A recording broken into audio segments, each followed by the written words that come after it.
Focus अभिनव थक हार कर घर आता है, अपना डिनर करता है, थोड़ी देर अपने डॉग के साथ खेलता है और फिर सोने चले जाता है। और अचानक से अभिनव की क्रश उसे एक रील सेंड करती है। अभिनव रील देखता है, उसे लाइक करता है और उसे रिप्लाई भी करता है और उनकी बातें स्टार्ट हो जाती है। अब ये चैट नहीं चैटे होने लगती है। यहाँ उसकी क्रश उसे रील पे रील भेजे जाती है और अभिनव भी और फनी और रिलेटेबल्स मीम भेजने की ट्राई करता है और ऐसे उनका इंटरेक्शन आगे बढ़ता जाता है। चैटे करते करते रात के 2 बज जाते हैं। अब अगले दिन अभिनव को सुबह जल्दी उठ के काम पे जाना है, बट उसकी बंदी कहती है यार मुझे आइसक्रीम खाने का बहुत मन कर रहा है। अब रात के 2:30 हो गए। अभिनव कहता है बहुत लेट हो गया है यार, उसे सुबह जल्दी उठ के काम पे जाना है। तो उसकी क्रश कहती है क्या तुम प्लीज मेरे लिए इतना भी नहीं कर सकते, मेरे लिए एक आइसक्रीम लेके नहीं आ सकते। तो अभिनव उसे इम्प्रेस करने के चक्कर में कहता है चलो ठीक है मैं आ रहा हूँ। ऐसी बात करके वो रात को 3 बजे एक डिलीवरी बॉय की तरह उसके घर के नीचे उसे आइसक्रीम डिलीवर करके आता है। उसकी क्रश उसे गुड नाइट बोलती है और वो अपनी आइसक्रीम एंजॉय करके सो जाती है। अभिनव एक नाइस गाय है। ऑथर रॉबर्ट ए ग्लोवर अपनी बुक नो मोर मिस्टर नाइस गाय में बताते हैं अभिनव जैसे एक नाइस गाय में आपको ये 5 कैरेक्टरिस्टिक्स जरूर मिलेंगे। Seeking approval and always available, वो दूसरों को इम्प्रेस करने के लिए हमेशा अवेलेबल रहते हैं। Avoid conflict and mister fix it, क्योंकि उन्हें किसी से भी लड़ाई करना नहीं पसंद होता, वो हमेशा कॉन्फ्लिक्ट को अवॉइड करके चीजें फिक्स करना चाहते हैं। My apologies, generally nice guys के मुंह से एक वर्ड आप हमेशा सुनोगे, वो है सॉरी मेरे से गलती हो गई। वीक बाउंड्रीज, नाइस गाइज की बाउंड्रीज बहुत वीक होती है। आप उनके साथ कैसा भी बिहेव कर लो, वो कभी आपको छोड़ के नहीं जाएंगे। नो चैलेंज, नाइस गाइज बहुत बोरिंग होते हैं, उनके साथ रहना बहुत आसान है क्योंकि वो एक येस मैन होते हैं। उनके खुद के कोई ओपिनियन नहीं होते, आप उन्हें कुछ भी बोलो वो अग्री ही करेंगे। ऑथर के अकॉर्डिंग ये सारी क्वालिटीज हर लड़की को टर्न ऑफ कर देती है। तो अब यहाँ क्वेश्चन आता है तो फिर लड़कियों को एक्चुअल में चाहिए क्या? What do women want in guys? This is Sonia, जो बहुत ज्यादा खूबसूरत है, एक एजुकेटेड वेल मैनर और सिंपल सी लड़की है। जब सोनिया स्कूल में थी अभिनव उससे बहुत प्यार करता था। यस, ये वही अभिनव है जिसकी क्रश सोनिया थी, बट प्रॉब्लम ये थी कि अभिनव गुड लुकिंग था। He was just an average guy, ना ही अमीर था, ना ही वो एक बैक बेंचर था, ना ही फ्रंट बेंचर, ना ही वो पढ़ाई में बहुत अच्छा था और ना ही स्पोर्ट्स में। बट वो सोनिया से बहुत ज्यादा प्यार करता था, बट उसे अच्छे से बात तक करना नहीं आती थी। उसमें इतनी हिम्मत भी नहीं थी कि वो डायरेक्टली बोल पाए that he loves her. He was typically a nice guy in 5 characteristics के साथ। सोनिया उसके साथ बहुत अच्छे से बिहेव करती थी, बट वो उससे कभी फिजिकली या इमोशनली अट्रैक्ट नहीं हो पाई। स्कूल खत्म एंड अभिनव का चैप्टर भी खत्म। 18 साल की उम्र में जब सोनिया कॉलेज में आई तो वहाँ उसे एक लड़का मिला, Rishabh. He was a DJ, good looking 6 feet guy, जिसके पीछे कैंपस की कई लड़कियां पागल थी। जो गिटार बजाता था, गाने गाता था, कॉलेज की फुटबॉल टीम का कैप्टन था, but he was a smoker. Late night parties करता था, दोस्तों के साथ घूमता था, प्रोफेसर्स का मजाक उड़ाता था और बातें तो ऐसी करता था जैसे हर लड़की उसकी तरफ अट्रैक्ट हो जाती थी। He was a gentleman. As usual Sonia भी उसके प्यार में पड़ गई। उन्होंने बात करना स्टार्ट करा। बात करते करते वो सोनिया को और ज्यादा पसंद आने लगा। वो उसे फिजिकली अट्रैक्ट होना शुरू हो गई एंड दे स्टार्टेड डेटिंग। उनका रिलेशनशिप बहुत अच्छा चला। They had all the fun, giggles and laugh together. College खत्म हो चुका था और सोनिया अपनी लाइफ को लेके सीरियस होती जा रही थी, बट ऋषभ का कोई करियर पाथ ही नहीं था। 4 साल के कॉलेज में वो अपने गोल को 4 बार बदल चुका था। कभी उसे सिंगर बनना था, कभी उसे स्पोर्ट्स में करियर बनाना था, कभी उसे अपना क्लब खोलना था या फिर कभी कुछ और। हालांकि ऋषभ एक रिच फैमिली से था, बट उसे देख के लगता था कि वो पैसों को अच्छे से मैनेज भी नहीं कर सकता क्योंकि उसमें रिस्पॉन्सिबिलिटी वाली कोई बात ही नहीं थी। सोनिया उसे चेंज करने की काफी कोशिश करती थी, जिसके बाद उनकी काफी लड़ाइयां होने लगी, पर ऋषभ बदलने का नाम ही नहीं ले रहा था। एट द एंड उन दोनों को अलग होना पड़ा और उनका ब्रेकअप हो गया। कुछ टाइम बीत चुका था।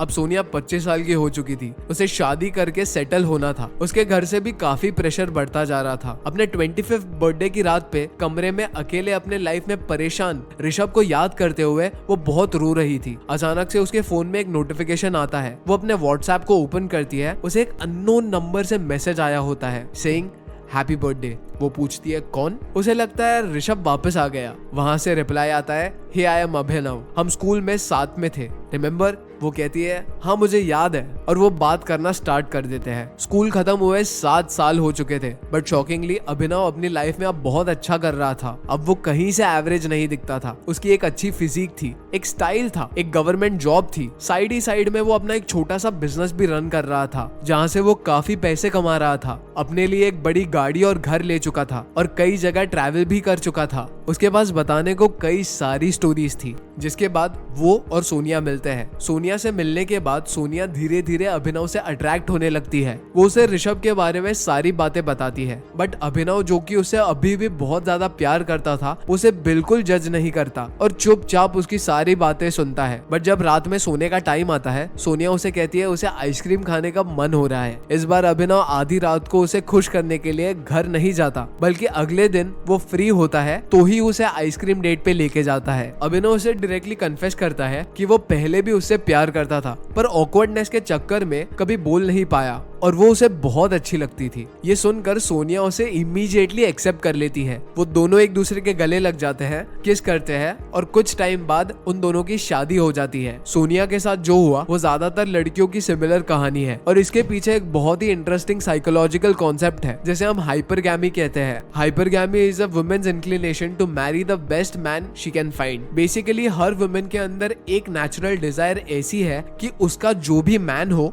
वो सबसे बेस्ट हो, और उनके अकॉर्डिंग बेस्ट इन दो एस्पेक्ट से मिलकर ही बना जाता है। First good genes aspect and second good father aspects. First में वुमेन को genetically most attractive partner, attractive in the sense like a bad boy, जो दिखने में स्मार्ट हो, जिसकी स्ट्रॉन्ग पर्सनैलिटी हो, जिसका हाई टेस्टोस्टेरोन एनर्जी शो करता हो, जो रिलेशनशिप के रोलर कोस्टर को लीड करने में केपेबल होना चाहिए, जो कि इस केस में ऋषभ था। और साथ ही साथ सेकेंडली उन्हें एक ऐसा आदमी चाहिए जिसके पास रिसोर्सेज हो एक फैमिली को मैनेज करने के, जो उसके बच्चों को रेस कर पाए, इमोशनली अवेलेबल हो, केयरिंग हो और उसके साथ ही साथ एक रिलेशनशिप को टिका के रखे, जो कि अभिनव था।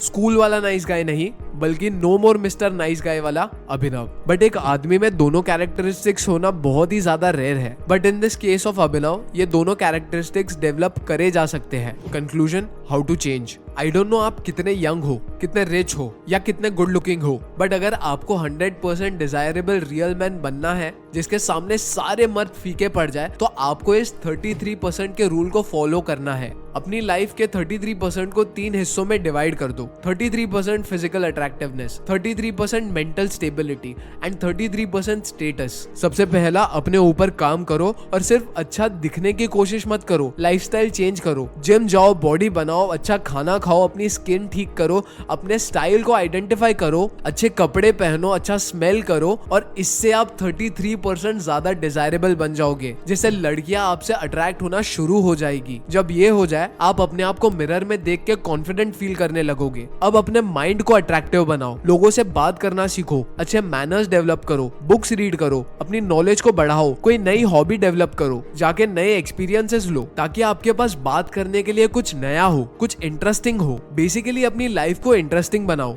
और ये चीज से आप बिल्कुल कॉम्प्रोमाइज नहीं कर सकते। लड़कियां आपसे अट्रैक्ट हो तो जाएगी, बट उसे अपनी गर्लफ्रेंड बनाने के लिए आपको मेंटल स्टेबिलिटी को डेवलप करना पड़ेगा। एंड आप जब ये करोगे, आप 66% डिजायरेबल बन जाओगे। एंड लास्ट, आपके पास एक अट्रैक्टिव पर्सनालिटी है, एक अच्छी गर्लफ्रेंड है, but you are still a boy. आपको अभी भी एक लड़के की तरह ही ट्रीट किया जाएगा, क्योंकि एक लड़के और आदमी में सिर्फ एक वर्ड का फर्क होता है, वो है responsible. So be a responsible man. पढ़ाई करो, जॉब करो, बिजनेस करो, पैसे कमाओ, उस पैसे को बचाना सीखो। अमीर हो या नहीं, बट अमीर बनने की कैपेबिलिटी जरूर होनी चाहिए, ताकि आप अपनी गर्लफ्रेंड से शादी करके घर बसा पाओ और उसका और अपने बच्चों का ध्यान रख पाओ और उसे हर तरह की सेफ्टी एंड सिक्योरिटी प्रोवाइड कर पाओ। तब जाके आप 99% मोस्ट डिजायरेबल मैन बन पाओगे, जिसे हर कोई पाना चाहता है, और बाकी 1% अपने लक पे छोड़ दो। अगर आप चाहते हो कि मैं इसके बारे में और डिटेल में बात करूं, तो कमेंट करके मुझे बताओ कि आपको एक डिटेल्ड वीडियो चाहिए। And that is it for today's video. अगर ये वीडियो ने आपके लाइफ में जरा भी वैल्यू ऐड किया है, तो प्लीज लाइक करके सब्सक्राइब करना। एंड अभी आपके स्क्रीन पे जो वीडियो पॉप कर रहा है, प्लीज उस पे क्लिक करके अपने आप को एजुकेट करो एंड पावरफुल बनाओ। Until next time, peace out.